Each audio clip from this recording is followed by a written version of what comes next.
2025 সালের 13 মে বিজয়নগরের বুধন্তি থেকে বিপুল পরিমাণে ভারতীয় ক্যানোলা, চকলেট ও সিগারেট জব্দ করে বিজিবি, যার বাজার মূল্য 1,88,67,500 টাকা।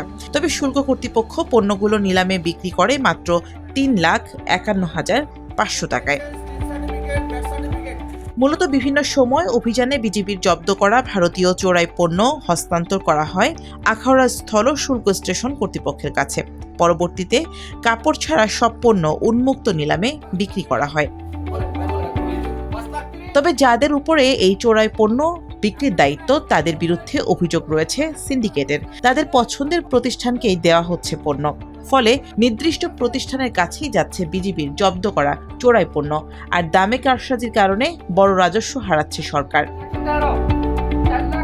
2025 সালের 19 নভেম্বর অনুষ্ঠিত উন্মুক্ত নিলামে 5টি লটে শুল্ক কর্তৃপক্ষের ধার্যকৃত 73,06,575 টাকার পচনশীল পণ্য বিক্রি হয়েছে মাত্র 27 লাখ টাকায়। যদিও বিজিবির নির্ধারণ করা জব্দকৃত পণ্যর মূল্য বাস্তবতার সঙ্গে সামঞ্জস্যপূর্ণ নয় বলে অভিযোগ শুল্ক কর্তৃপক্ষের। তাদের দাবি, সরকারের সর্বোচ্চ রাজস্ব আহরণ নিশ্চিতে স্বচ্ছতা ও জবাবদিহিতার ভিত্তিতেই নিলাম করা হয়। এই অভিযোগটা আসলে এটা সম্পূর্ণরূপে একটা ভিত্তিহীন অভিযোগ। কারণ এখানে লাস্ট আমরা যে একটা বড় নিলাম করেছি এই গত ডিসেম্বর বা জানুয়ারিতে আমাদের এই স্টেশনে একটা বড় নিলাম হয়েছে। সেখানে আপনারাও সংবাদ মাধ্যমের প্রতিনিধিরা, আমাদের সাংবাদিক ভাইরা উপস্থিত ছিলেন। আপনারা দেখেছেন এখানে প্রায় 100-র মতো মানুষ নিলামে অংশগ্রহণ করেছে। তো প্রকাশ্য নিলামে হচ্ছে যে এটাই বিধিমালায় বলা আছে যে আপনি হচ্ছে 2 কিলোমিটারের মধ্যে আপনি মাইকিং করবেন এবং যাদের মধ্যে উপস্থিতিতে পাওয়া যায় তাদের মধ্যেই যেটা সর্বোচ্চ দাম ওঠে তার মধ্যে বিক্রি করতে হবে। এখন আসলে নিলাম পণ্যের ক্রেতা তো সবাই হয় না, এটাতে তো আমি অংশগ্রহণ করবো না বা আপনি অংশগ্রহণ করেন না। এটা হচ্ছে নির্দিষ্ট কিছু মানুষ অংশগ্রহণ করে, তাদের উপস্থিতিতেই সম্পূর্ণরূপে নিলামটা সম্পন্ন হয়।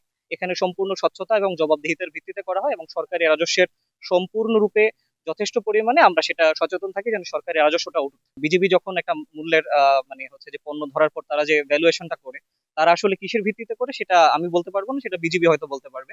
তবে আমি আমার কাস্টমসের পক্ষ থেকে যেটা বলতে পারি সেটা হচ্ছে যে যখন আমরা একটা পণ্য বিজিবির কাছ থেকে বুঝে পাই, তখন হচ্ছে আমাদের যে ভ্যালুয়েশন বিধিমালা 2000, এছাড়া হচ্ছে যে একটা পণ্য যখন আমরা বুঝে পাই তখন তার গুণগত মান কি অবস্থায় আছে বা পণ্যের মেয়াদ কতদিন অবশিষ্ট আছে, এই জিনিসগুলো বিবেচনায় নিয়ে আমাদের মূল্যটা নিরূপণ করা হয়।